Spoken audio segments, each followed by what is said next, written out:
Since ancient times, in the riverside village, people have whispered about the Black Lantern. On the night of the Mid-Autumn Festival, if anyone dares to foolishly hang it on the old banyan tree at the village gate, disaster will befall. 3 absolute prohibitions. Do not light any flame other than the moonlight when hanging the lantern. Do not let children touch the lantern. And most importantly, never laugh or play around the Black Lantern. For when laughter echoes beneath the full moon, the lion dance drums will turn into funeral cries. Children will become wandering spirits, and the one who hung the lantern will bear a blood curse for the entire village.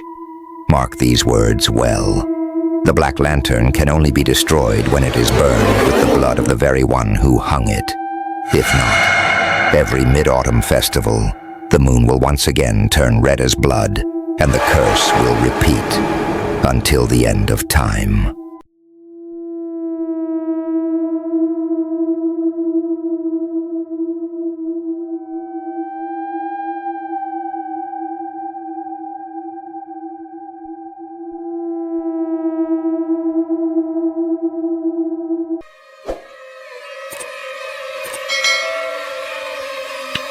Part 6.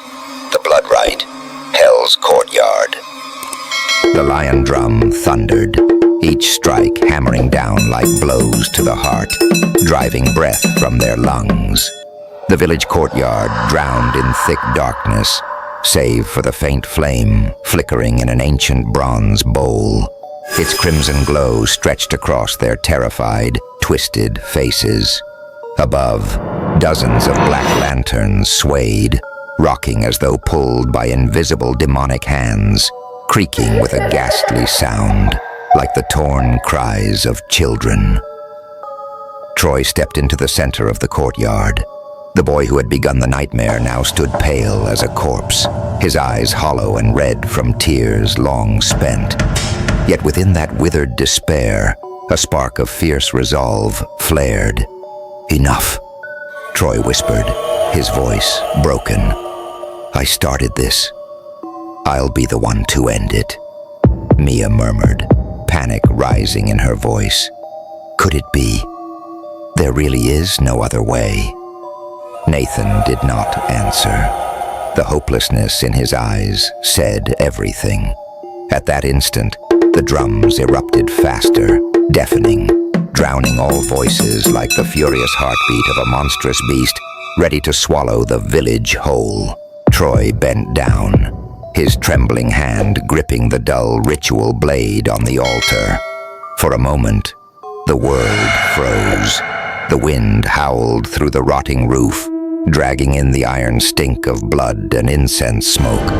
The black lanterns above shuddered violently, flaring blue-violet light that warped Troy's face into something caught between human and ghost. He drew a deep breath, his lips quivering. Spare them all. Then, with one resolute motion, Troy slashed deep into his wrist. Blood spurted in a hot stream, dripping onto the bronze bowl's flame. Boom! The fire exploded, turning into a thick, pitch-black blaze.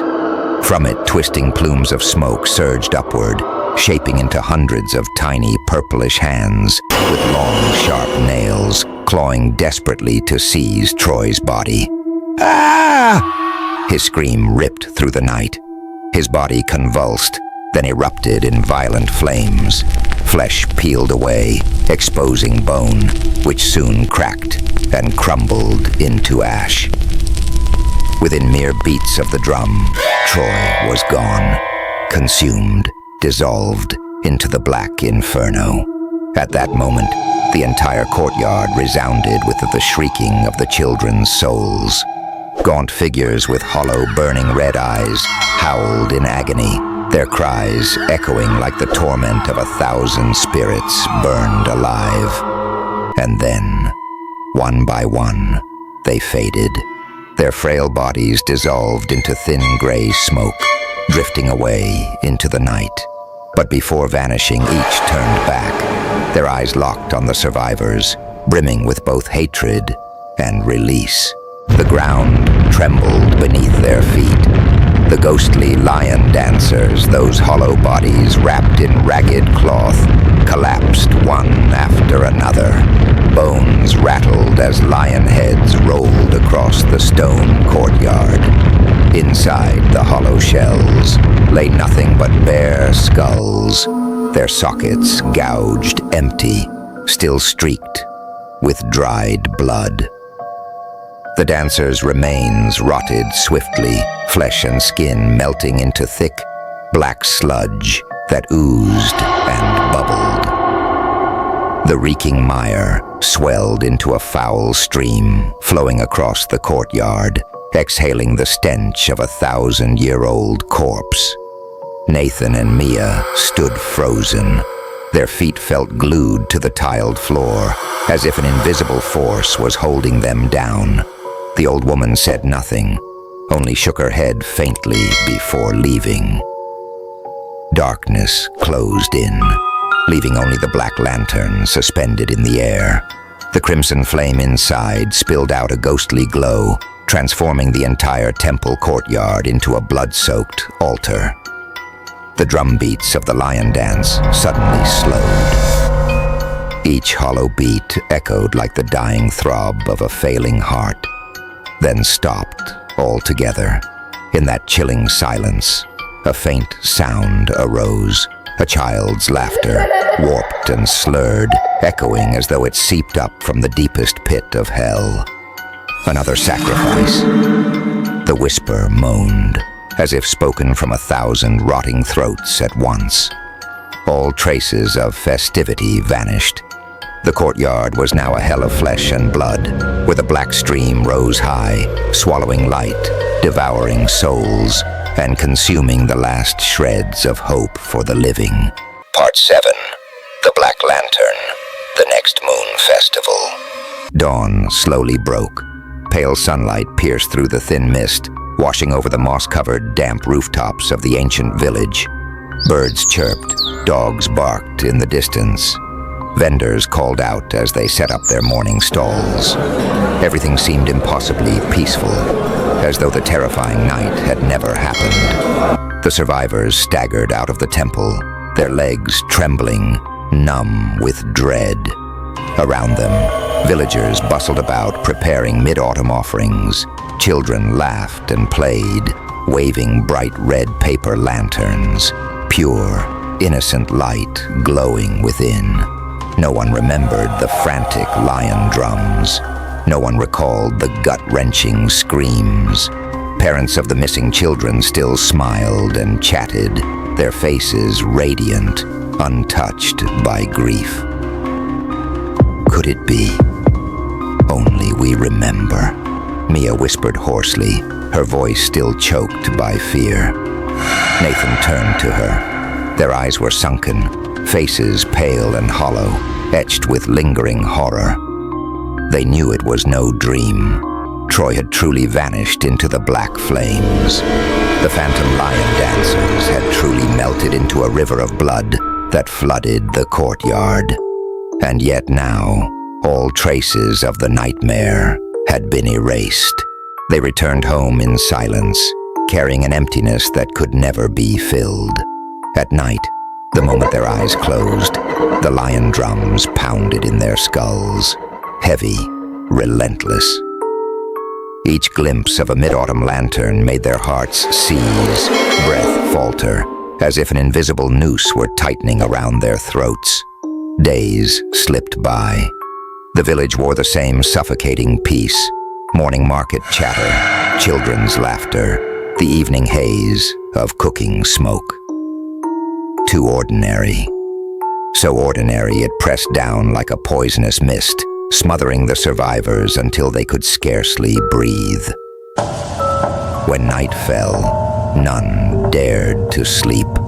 A mere gust of wind whistling through the shutters was enough to awaken twisted echoes of childish laughter, stretching on like whispers from a bottomless grave. Then one night in the creaking old house, Mia jolted awake. Cold sweat drenched her back. Her heart pounded wildly. In the silence, she heard it. The drum. Faint, distant, yet so clear each beat hammered into her chest. Slow, heavy, like the heartbeat of a demon. Trembling, Mia threw off the blanket and stumbled barefoot into the dark. The air was thick, reeking of damp rot. In the corner, behind tangled cobwebs, it appeared. A black lantern, hanging silently. No dust, no sign of gleaming as though some unseen hand had placed it there only the night before. Inside, a crimson flame flickered, unnatural and alive.